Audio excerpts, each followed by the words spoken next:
welcome to Python for real beginners. My name is AT, and in this series of videos, I hope to cover some essential topics for those who are just starting to learn the Python language.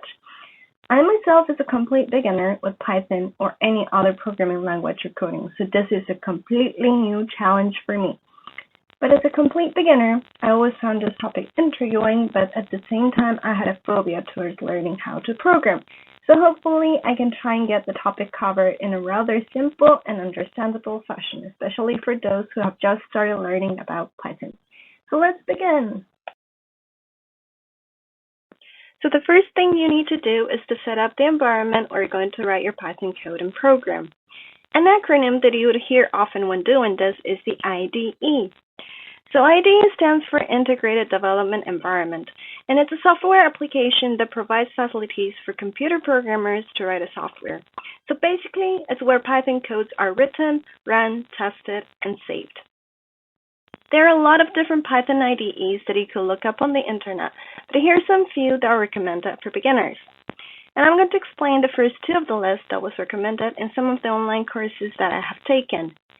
Sony is intended for beginners, so the design is simple, and once you install Sony, Python is automatically installed. So you don't have to download anything special, and it may become much easier for you to get started with Python. Atom is suitable for beginners and professionals, so if you plan to advance your skills, you might as well start using Atom from the beginning. There are much more IDEs out there, and if you look up IDE for Python in Google search or something, you will find plenty of others. Check the recommendations, and hopefully you'll find one that suits you well. So that was about the platforms for using Python for a desktop environment, which you have to download to your PCs. But for this video, to demonstrate what one can do with Python, I'm going to use a browser-based, no installation required website called Python Anywhere. The advantage is that you don't have to download anything. It's in the browser. So even if your laptop is borrowed and you can't download any softwares, you can just simply use this by opening up your web browser.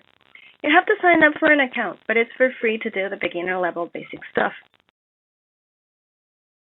Once you sign up for an account, you should get to a page that looks like this.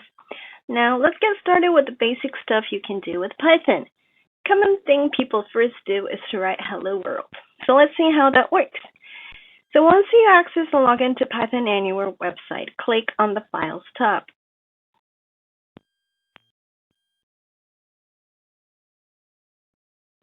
You will then get to a page that looks like this. Once you reach this website, under the Files, type in hello.py and create a new file by clicking the New File tab. Once you do that, it should direct you to a new page that looks like this. On the first line, write print, open bracket, quotation mark, hello world, quotation mark, then close bracket. Save and run the code. The output should be something like this. A black window should appear below the input with the word hello world. Now try doing this with different words. The triple greater than sign is where you put the print input. One thing to note is that when there is something wrong with what you wrote, it will give you back what is called the traceback error. Most people get frustrated with this, and I do too. But it's important to remember that the computer is just trying hard to understand and do what you say, but with the limited ability they have, you have to be careful and consistent with their language. Think of them as a little child, just achieving to learn and do stuff with the limited amount of vocabulary that they have just learned. So don't panic, don't give up, try and understand what went wrong. Can you tell what was wrong with what was written in this example?